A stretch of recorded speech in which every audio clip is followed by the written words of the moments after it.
পাহাড়, নীরবতার ভেতর লুকিয়ে থাকা এক অদ্ভুত শান্তি, যেখানে একবার পৌঁছলেই মন নতুন করে খুঁজে পায় নিজেকে। আর সেই নিজেকে খোঁজার স্বপ্নকে পূরণ করতেই জানুয়ারির ২৬ তারিখে আমরা ৩০ জন যাত্রীকে নিয়ে পাড়ি দিয়েছিলাম হিমাচল প্রদেশের রানী সিমলার পথে।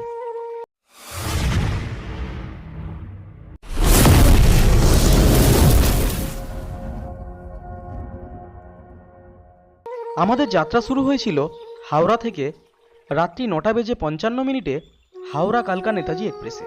যাত্রার শুরুতেই আমাদের উজান ট্যুরিজমের পক্ষ থেকে প্রত্যেক যাত্রীকে একটি করে সাইড ব্যাগ অথবা স্টিলের জলের বোতল উপহার এবং যাত্রীদের স্বাগত জানাতে দিয়েছিলাম একটি করে লাল গোলাপ।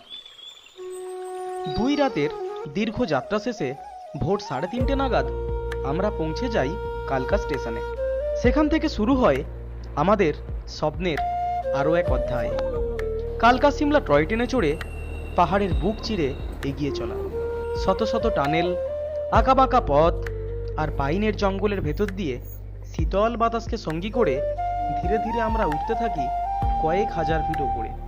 ছুকছুক শব্দ করে এগিয়ে চলা সেই টয় ট্রেনের জানালা দিয়ে দেখতে দেখতে কেটে যাচ্ছিল ছোট ছোট পাহাড়ি স্টেশন, নিরিবিলি গ্রাম, ঝর্ণা, মেঘে ঢাকা পাহাড় আর চারপাশ জুড়ে সবুজ পাইনের বন।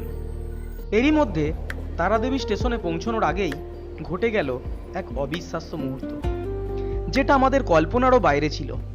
দুই পাশে দেখতে পেলাম হালকা বরফের আস্তরণ। এই দৃশ্য দেখে আমাদের প্রত্যেকটা যাত্রী আনন্দে আর অবাক হয়ে একেবারে আপ্লুত হয়ে পড়েছিল। ট্রেনেই আমরা ব্রেকফাস্টে পরিবেশন করেছিলাম চিড়ে ভাজা আর সাথে ছিল ভেজ প্যাটিস। বাংলায় বলবো, যদি পাহাড়কে ভালোবেসে থাকো তাহলে অবশ্যই আসতেই হবে সিমলা, কারণ সিমলাই হলো পাহাড়ের রানী। আর সব থেকে যেটা বড় ব্যাপার, সবাই যদি চাও ভালোভাবে ঘুরতে, ঠিক আছে, মন খুলে আনন্দ করতে, তাহলে কিন্তু উজান ট্যুরিজমের সাথে আসতে হবে। এখানে খাওয়া দাওয়া থেকে শুরু করে একদম ঘোরা ফুল টোটালি একদম নিজের মতো করে করতে পারবে। এই অপূর্ব পাহাড়ি সৌন্দর্যকে সঙ্গী করেই আমরা পৌঁছে যাই আমাদের গন্তব্য সিমলা স্টেশনে। আমাদের ৩ রাত এবং ৪ দিনের সিমলা ট্যুরে থাকার ব্যবস্থা ছিল সিমলার অন্যতম ঐতিহ্যবাহী হোটেল গুলমার্গ রেজেন্সিতে। ভিউ রুম না হলেও রুমের ভেতরের পরিকাঠামো, বেড, ওয়াশরুম সবকিছুই ছিল বেশ পরিষ্কার ও আরামদায়ক। সাথে ছিল টিভি ও গিজারের সুবিধা। হিটার ব্যবহার করার প্রয়োজনই পড়েনি, কারণ রুমের ভেতরটা যথেষ্ট উষ্ণ ছিল। ৬,০০০ টাকায় সিমলা ট্যুরের কথা শুনে আমাদের অনেক যাত্রীকেই শুনতে হয়েছিল, ৬,০০০ টাকায় আবার সিমলা হয় নাকি, ঠিক মতো থাকতে দেবে তো? কথাটা কিন্তু একদম অস্বাভাবিক নয়। সত্যি বলতে এটা কোনো ডিলাক্স প্যাকেজ ছিল না। আমরা শুরু থেকেই চেষ্টা করেছি একটা সাধ্যের মধ্যে থেকে ভ্রমণের সুযোগ তৈরি করার। আমাদের সমাজে এমন অনেক মানুষ আছেন যাদের কাছে পাহাড়ে ঘুরতে যাওয়াটা একটা স্বপ্নের মতো, কিন্তু সেই স্বপ্নের পথে সবচেয়ে বড় বাধা হয়ে দাঁড়ায় খরচ। হোটেল, খাওয়া দাওয়া, সাইট সিন সব মিলিয়ে অনেক সময়ই সেটা মধ্যবিত্ত পরিবারের নাগালের বাইরে চলে যায়। যেখানে বাঙালির ৬,০০০ টাকায় ভালোভাবে দার্জিলিং ঘোরাটাই কঠিন, সেখানে হিমাচল প্রদেশের সিমলা ভ্রমণ অনেকের কাছেই শুধুই কল্পনা। আর সেই কল্পনাটাকেই একটু বাস্তবের কাছাকাছি নিয়ে আসার চেষ্টা করেছি আমরা উজান ট্যুরিজমের মধ্য দিয়ে। এই ট্যুরের মাধ্যমে আমরা চেষ্টা করেছি বিলাসবহুল পরিষেবার চেয়ে বেশি গুরুত্ব দিতে সাধারণ কিন্তু যত্ন সহকারে করা থাকা, খাওয়া আর সুন্দর ভ্রমণ অভিজ্ঞতাকে। কারণ আমাদের কাছে ভ্রমণের আসল আনন্দটা থাকে অনুভূতিতে, না যে শুধুই বিলাসিতাই। হোটেলে পৌঁছে যাত্রীদের সমস্ত সন্দেহ এক নিমেষে দূর হয়ে যায়। প্রথম দিনে আমাদের কোনো সাইট সিন রাখা ছিল না, তাই হোটেলে পৌঁছে ফ্রেশ হয়ে লাঞ্চ সেরে আমরা নিজের মতো করে ঘুরে নিয়েছিলাম সিমলার মল রোড সংলগ্ন এলাকায়। দুপুরের লাঞ্চে খুব একটা বড় আয়োজন না থাকলেও রাতের ডিনারটা আমরা একটু স্পেশাল করার চেষ্টা করেছিলাম, রুটি, এগ তরকা আর মটন কষা দিয়ে। পরদিন সকালে পুরি আর ছোলার ডাল দিয়ে ব্রেকফাস্টের পর আমরা বেরিয়ে পড়ি সাইট সিনের উদ্দেশ্যে।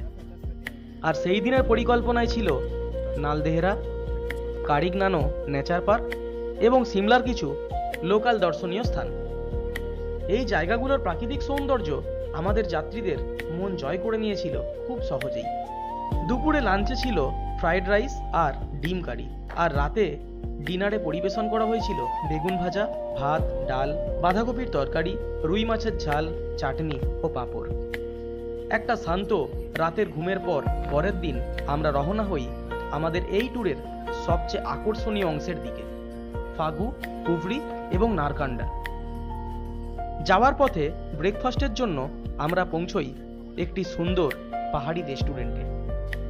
চারিদিকে সাদা বরফে ঢাকা পরিবেশ, আর দূরে পাহাড়ের ফাঁক দিয়ে মাথা উঁচু করে উঁকি দিচ্ছিল বরফের চাদরে মোড়া এক বিশাল পর্বত শ্রেণী। তার মাঝখানে খোলামেলা পরিবেশে বসে খাওয়া দাওয়ার মজাই আলাদা। ব্রেকফাস্টে ছিল গরম গরম চা, আলুর পরোটা ও 2 রকমের চাটনি। খাওয়া দাওয়া শেষ করে আমরা পৌঁছই কুফরিতে। চারিদিকে বরফ আর বরফ। আমাদের যাত্রীরাও এখানে বিভিন্ন রকম অ্যাক্টিভিটির স্বাদ নিচ্ছিলেন। অনেক যাত্রী ছিলেন যাদের বয়স 40 থেকে 45-এর বেশি, কিন্তু তারাও এখানে এসে বয়স ভুলে বাচ্চাদের মতোই বরফের মধ্যে আনন্দে মেতে উঠেছিলেন, যা সত্যিই অবিশ্বাস্য। সত্যি কথা বলতে কি, ট্যুরে নিয়ে এসে যাত্রীদের খুশি করার মধ্যে দিয়ে যে আনন্দ পাওয়া যায় তা ভাষায় প্রকাশ করা যায় না।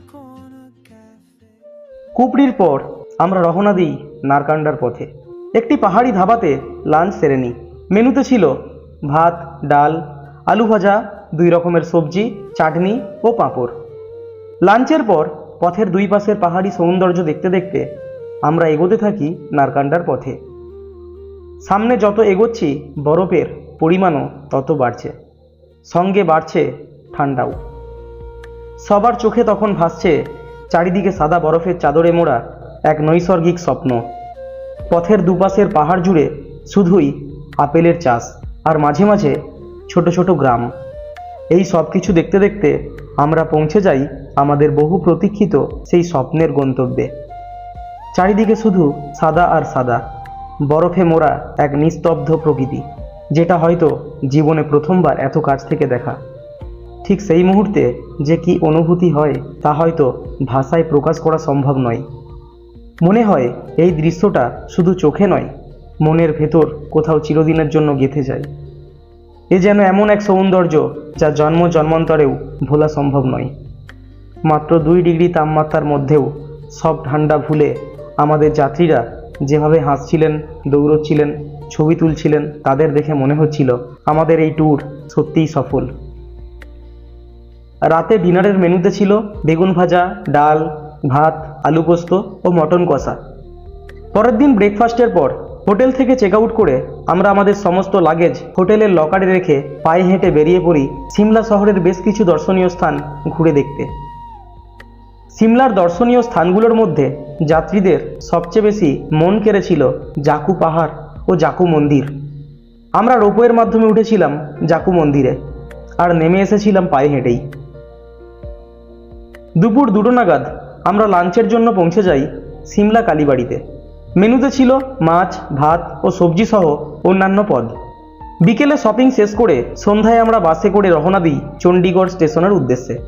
রাতের ডিনারে ছিল খিচুড়ি ও ডবল ডিমের কারি, সঙ্গে মিনারেল ওয়াটার। যথাসময়ে আমাদের ট্রেন নেতাজি এক্সপ্রেস চণ্ডীগড় স্টেশনে পৌঁছয়।